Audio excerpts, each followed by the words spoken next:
Palworld, surpassing Dota 2 as Steam's third biggest game ever. The new open-world survivor game that has been enjoying a ridiculous amount of success since it's been recently released on Xbox and PC brings in a creative blend of survival and base building mechanics with a mix of creature collection and combat gameplay that's basically doubted the Pokemon with guns. Now this game has quickly become extremely popular, with the game now even having a sensational launch over the weekend and has sold over 4 million units in just 3 days. Let's jump into it and see why and how this game has surpassed one of the favorite games on Steam, such as Dota or CS2. Mizobi, which is the founder and the game CEO, he coupled up with Pocket Pair, which are the developers for the games, to bring a style that borrows ideas from other games such as Clash Royale, Slay the Spire, Legend of Zelda, Harvest Moon, and also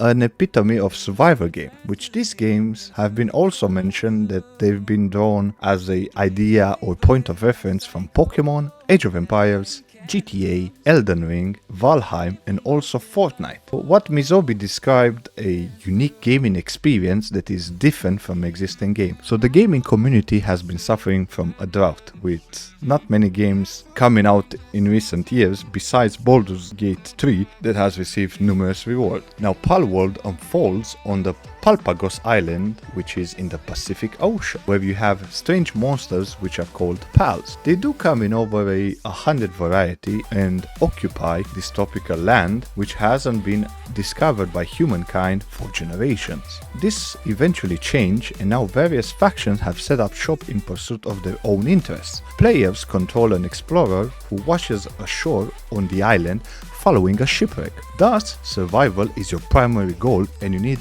the pals to help you accomplish this. So your non-living arsenal includes clubs, bows and spears, and then later on you will pass on to heavy gun weapons like shotguns, ARs, miniguns and also rocket launchers. As effective as these killing machines can be, some pals can be beaten using conventional weapons. Pocket Pair doesn't elaborate, they only tease these sturdier pals which require more clever methods to defeat them. Outside of battle, you can put your pals to work and start farming crops in order for you to cook beneficial dishes and also construct buildings and factories for you to create your own settlement. In fact, some pals are better specialized for labor than fighting. Trailers have shown assembly lines of cute critters building weapons and looking decidedly unhappy about it. This plays into the game's dark humor. You're free to be a jerk. For example, you can go and illegally poach them in forbidden zones, which then will attract the attention of a corrupt police force that monitors the island.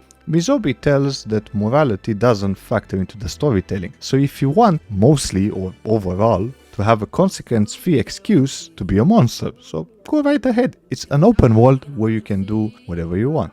The game has been already praised for its graphic and has a very positive user on Steam with over 40,000 reviews. Now, this is impossible to get away from the similarities that Pokemon has in compared to this game. They're very similar, but I don't think it's necessarily problematic from a legal standpoint. While it has got monsters that are very similar to Pokemon, the game plays in a way that's very different. What's really impressive about it is just how well it's taken ideas from other games and blended them together to create this really compelling mishmash of concepts, shall we say. The devs posted a message on Monday morning which they mentioned that their support team received over 50,000 inquiries and that they were aware of some serious bugs in the game. Their success comes despite several issues which caused Pocket Pair to hold emergency meeting with the Epic Online services so they can sort out some connectivity issues. Do bear in mind that the game has launched in early access, where the version available to player is not the final product. Now, when you compare this to different games, Palworld had a peak of concurrent Steam players count of 1.29 million over the weekend,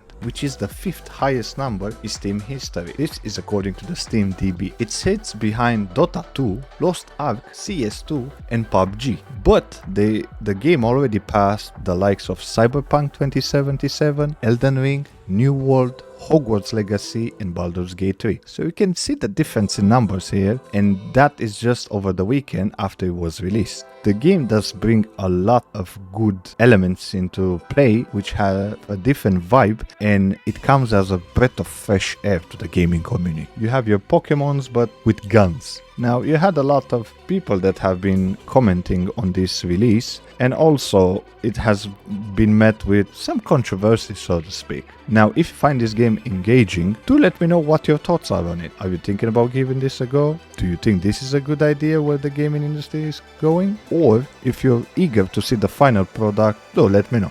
Take care.